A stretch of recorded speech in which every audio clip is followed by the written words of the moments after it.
Hello and welcome to Small Business, Big Life inside Fort Orange General Store, where entrepreneurship meets marriage, kids, and controlled chaos. I'm Joe Slichko, and with me, as always, is my wife, business partner, and owner of Fort Orange General Store, Erica Cubello. Hey Joe, how's it going today? Today's going very well. Thank you for asking, Erica. Of course, my love. Do you think people like our little banter right there? I don't know. I'm sure we can find out if they drop a comment in Ooh, the comment section. I'd love to hear. So, on today's episode, Erica, we are going to talk about events, event planning, Mm-hmm. both at the business and then what that looks like at home a little bit Yes. at the end, too. Mm-hmm. Perfect. Can't wait. Sounds like a good episode, right? Mm-hmm.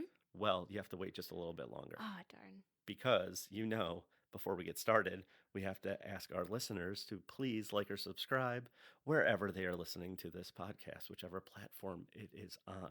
And of course, please leave some comments so we can tailor our future podcast episodes to things people actually care about, which may or may not be what we're rambling about. Yes, we'd love to hear your feedback, and it'll help us get ideas for what to talk about in the future. Exactly what Joe said. We want to talk about things you want to listen to. All right. So we've owned the business over a year now. Mm-hmm. In addition to opening the store every day and selling our items and interacting with our amazing customers and doing the things, we aspire to, be more of a community hub Right. and offer diverse events, workshops, ideas, things that people can gather at, come down to, Right. enjoy, and just, be part of the scene. Exactly. Yes. I had a strong desire to make Fort Orange more of a community space, to encourage more people walking through, to encourage people to come down and talk to us and ideas and make it more of a place that people regularly visit, right?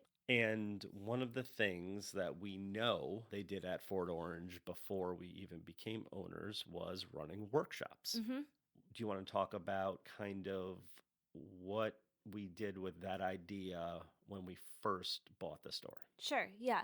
So when I discovered that Fort Orange used to host workshops and different small events, like when the store would close, they'd have a group of people come in and learn a new skill. I was really excited about that, having a teacher background, an art background, because then I could use my skills in a different way. If people don't know this already, I have a background in art education and a fine arts degree. So it was really exciting to me that I would be able to host my own learning in our store. So I was super inspired to start these up right away. And working with a very talented group of people at my day job, it felt like a natural progression to just jump right in and do this. So we scheduled 3 workshops, I think, right, to start. Well, one in particular. And we put it out there without too much planning, I guess. You would say, really research on if this was something that people still wanted. Like, I felt like people still wanted it. Yes. So if I could jump in, Please do. the way I remember the conversations going were Oh boy. Erica said, "Hey, Joe, I'm bringing back workshops." I said, "Great. What does that mean?" And then Erica said, "I just told you I'm bringing back workshops." I'm like, "Okay, cool. What are we doing?" "Joe, we're doing workshops." All right, this is where we are. Well, But sometimes my words don't always come out well. Let's just say it's hard to get from my brain where everything is planned and worked out and then the actual thought to words to communication that makes sense. we'll just move on. Um, Workshops, Joe. workshops. I said, okay, I saw this as one of your ideas that you're passionate about. And when you get passionate about an idea, it's going to happen no matter what. So you embarked on the planning stage and things like that. And on a given night, I started to ask a couple questions and it didn't really go well. For example, I said, "What tables are you going to use?" And you said, "I don't know. We'll figure that out." I said, "Okay. Where are you going to put the tables?" You said, "In the store." I said, "I'm aware of that, but where in the store? We'll figure that out." Okay. Then, are we bringing tablecloths? Like, this is how my mind works. Yeah. I'm the nitpicky, logistical, how is this all going? How are we going to break down half the store to put it back up at the end of it? All those types of things. And you're the big idea person of let's plan and build and get the people there and it'll be amazing. So I think that's the beauty of when things work is when we come together from those two perspectives. Mm-hmm. When we don't come together from Right. those two perspectives on either end, I overplan or you underplan, or I don't see the bigger vision, like the decorating of the Right. store for the Christmas season, like we already talked about, Mm-hmm. things like that. That's when you and I are not simpatico at the moment, if you will. That's a good word, Joe. It is, right? You like that? So, workshop one, It wasn't a complete failure, although it failed to launch. We had 3 people sign up. So it was underwhelming. It was very underwhelming and disappointing.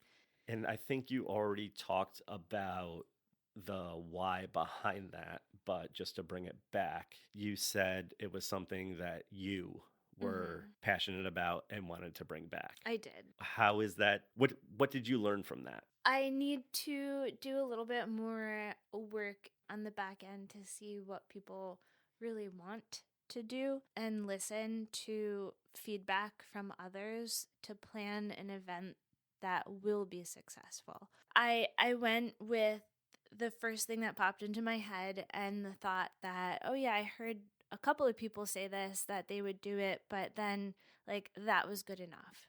And that's not the only reason why either. I think that I also just went with the first vendor that I wanted to work with and I didn't research other options, which ended up being too high of a price point for people to really want to invest in, as well as the day of the week and time. So it was it was poor planning when it came down to it on my end. Of course, at the time, I didn't want to believe that, but now looking back on it, I see that I was very inexperienced and just a little bit too hopped up on like, this will work, this will be great. It was a learning curve for me.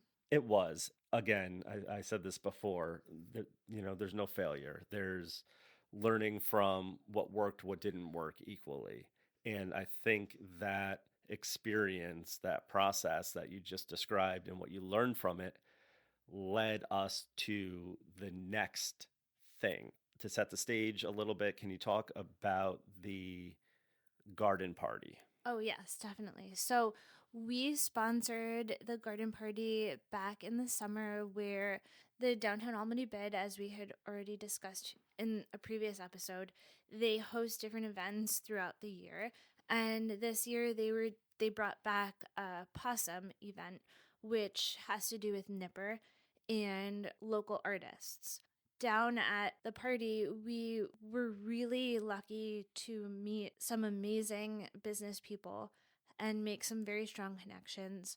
One of which is Aaron Harks at Metroland now, who's been a giant supporter of us and our store and Albany. And if I can just say that if there's anyone on the planet that matches Erica's energy, it's Aaron. You put those two in a room together and watch out.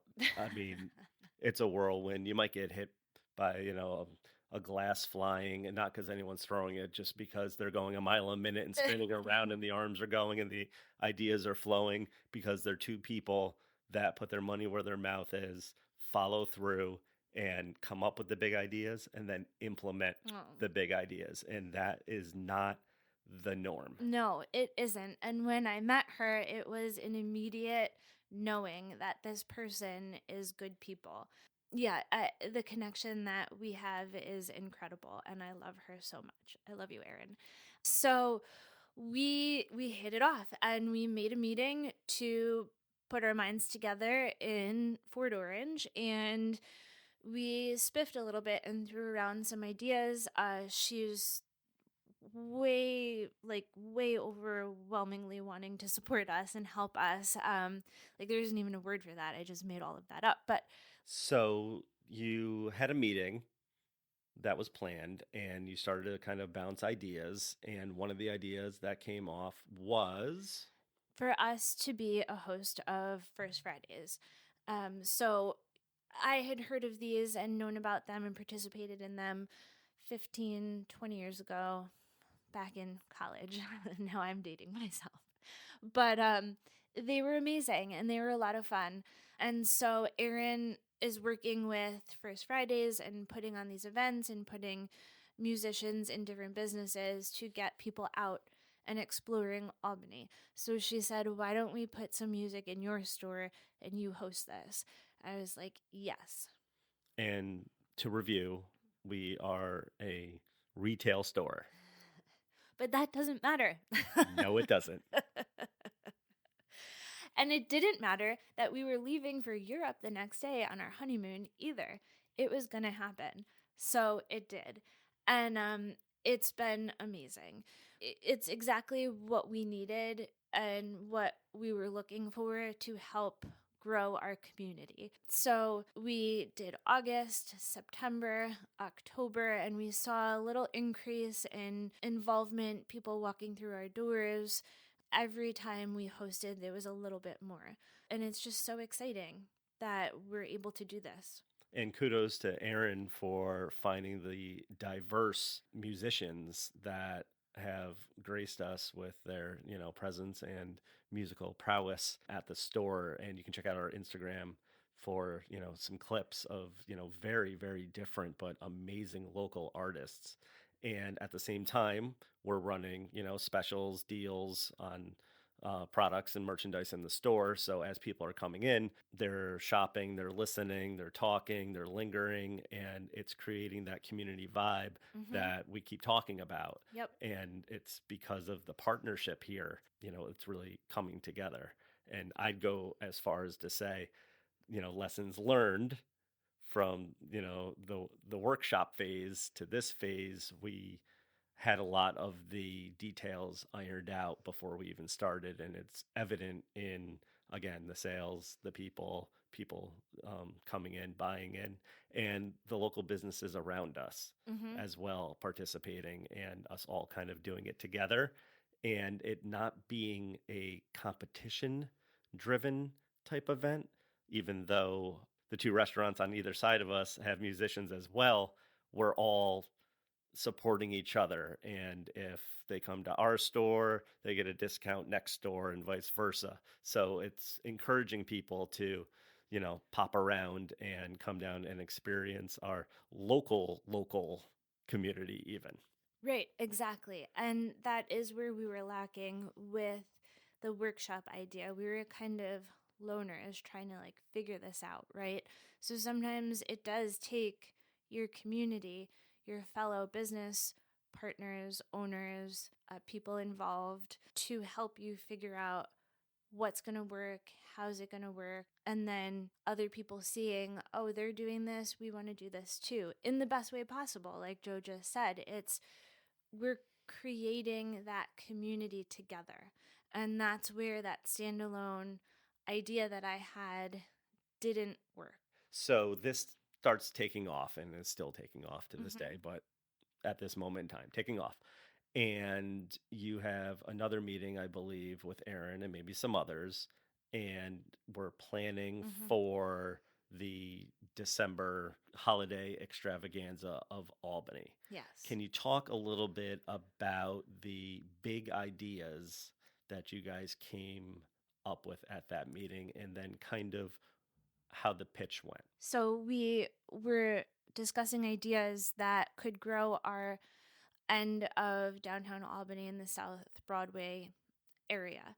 And one of which was to have our own Christmas tree lighting for our little business community because, they have one up at the plaza, they have Academy Park. Like, if you already have two, what's a third? And there's a gorgeous space right across the street from us. If you haven't been down there, look it up. It's the D&H building, downtown Albany. And they have this big, huge plaza with green space. And it used to be used for markets in the good weather.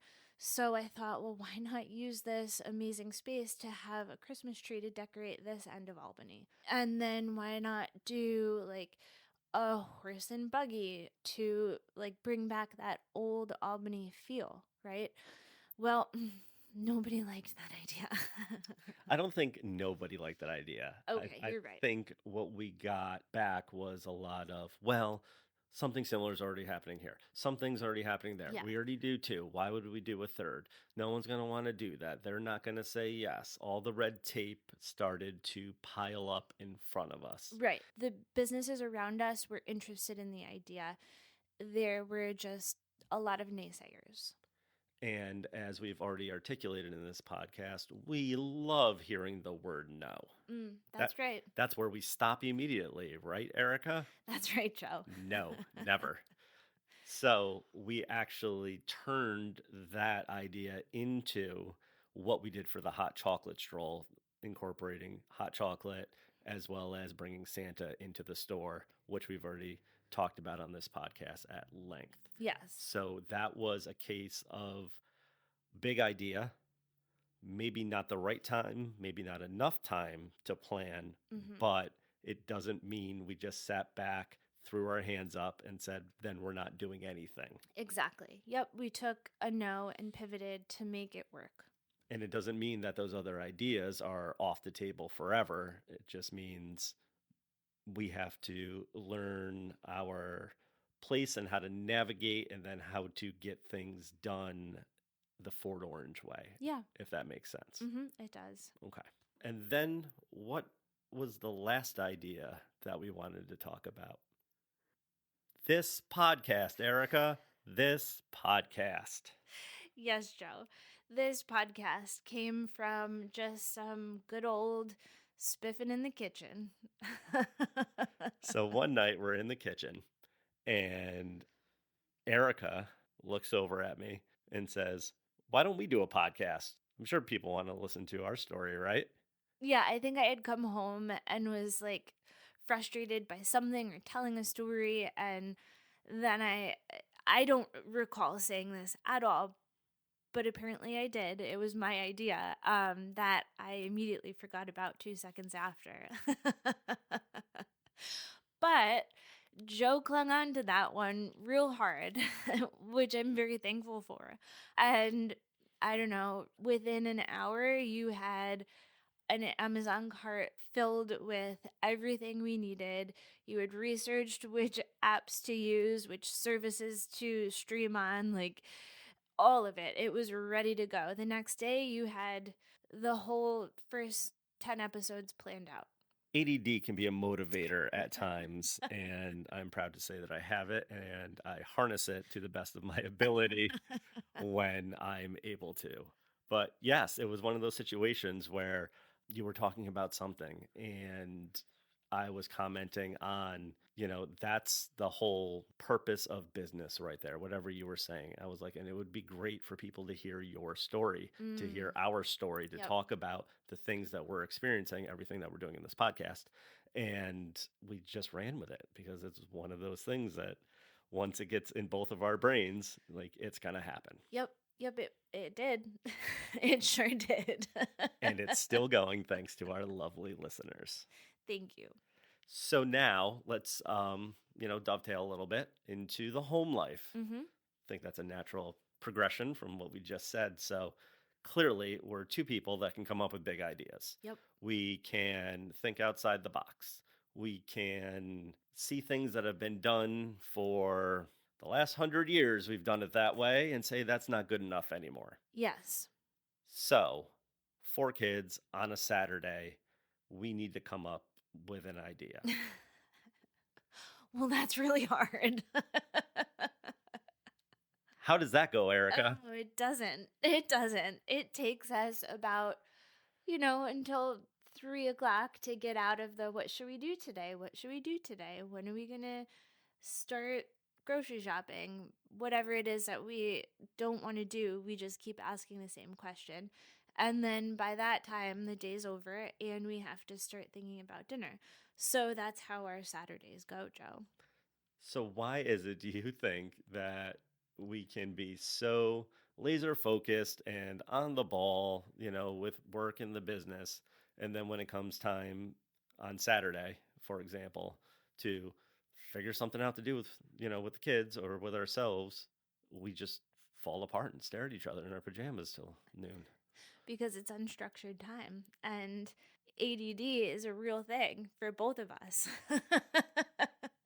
So when you don't have that structure, we both kind of fall apart. It's very true. And then just imagine, you have kids that some of which have been up since 5, 6 Oh in the my morning, God. despite what they tell you, staring at you at 8 o'clock as if it's, noon to them because they've been up for forever. We're just getting our first sip of coffee in, and it's okay. I'm bored. What are we doing today? Yep, that's a ton of fun. Yeah, it's so much fun. Oh, well, life with 4 children. But the other thing that makes it very difficult is the age ranges that we're dealing with. We have everyone from 16 to 3, and trying to find something that everybody wants to participate in is close to 0%. And then mix that with our 4 different personalities we're dealing with, we're in the negatives at this point. So Joe and I are like spinning with, well, we could do this, we could do this, we could do that. And then nobody's agreeing. So that leaves us doing nothing every Saturday. I think we can sum it up with this story too. So we were discussing where we would like to go on a family vacation. It's been almost 2 years now since we went on a full family vacation. And that was the one time we went on a full family vacation. So this would be time number 2. We started, Eric and I at night with the 8 seconds we have before we fall asleep after all the kids go to bed, brainstorming, thinking what we can do and looking at the cost of flights, which are out of control, and, being stuck, traveling on break weeks because the kids are in school, all the things, and we're kind of struggling with ideas. And we started to pitch it to the kids. And I think I said it to my son first. I said, hey, here's what we're thinking about doing. What about going back to Fort Lauderdale? Because we had a great time when we went down there. They all loved it. It was great. We went to a Marlins game. We met Jazz before he went to the Yankees. So that was an awesome thing too. Not important part of the story.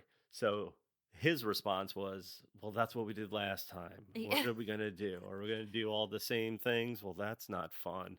And I was like, whatever. From the child who lives on doing the same thing over and over and over, eating the same things over and over and over, because spontaneity, new things are just too anxiety producing for him, which I totally get.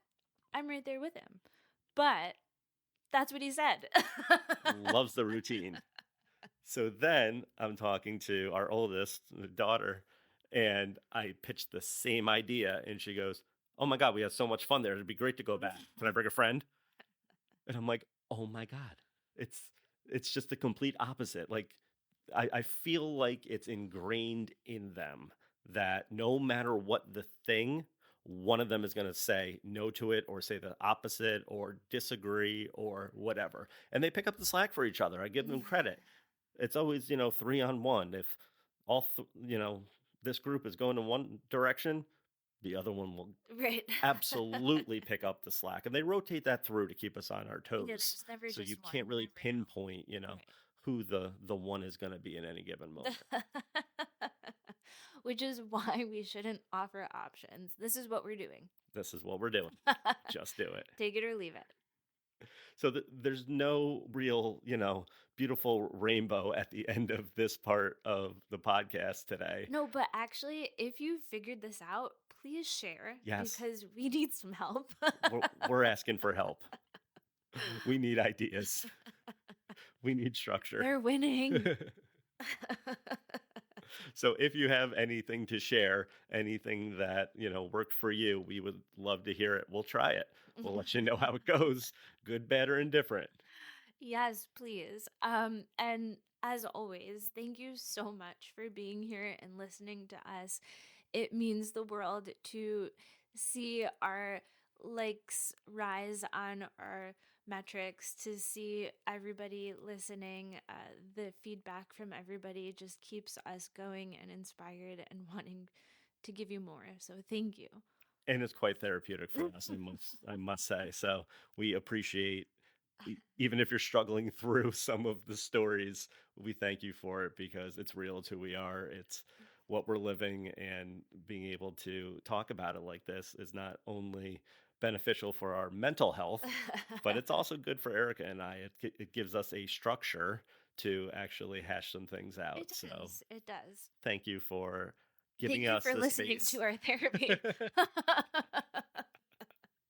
Yeah, it's supposed to be more of a TED Talk than therapy, but it is what it is, right? Right. All right. On that note, thank you all for listening. We can't wait to talk to you again next week. We look forward to sharing some other ridiculous story with you in the very near future on Small business, big life. Inside Fort Orange.